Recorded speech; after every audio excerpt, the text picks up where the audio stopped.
March 22 വ്യാകുല മാതാവ്.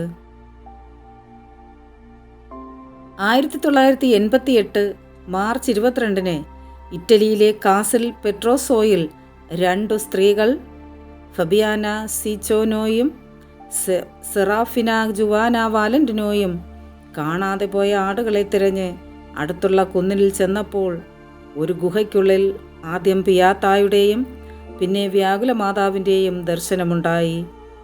കരഞ്ഞുകൊണ്ട് അവർ വീട്ടിൽ തിരിച്ചെത്തുകയും പട്ടണവാസികളെ വിവരം അറിയിക്കുകയും ചെയ്തു. 1888 അത്ഭുതം നടന്ന സ്ഥലത്ത് ഒരു അരുവി പ്രത്യക്ഷപ്പെട്ടു.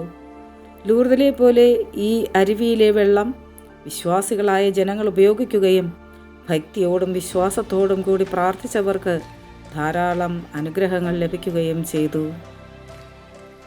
വ്യാകുല മാതാവേ, അങ്ങേ തിരുക്കുമാരൻ്റെ വിച്ഛേദനയേറ്റ ശരീരം മടിയിൽ കിടത്തിയപ്പോൾ അമ്മ അനുഭവിച്ച വേദന എത്രയോ ഭയാനകമാണ്.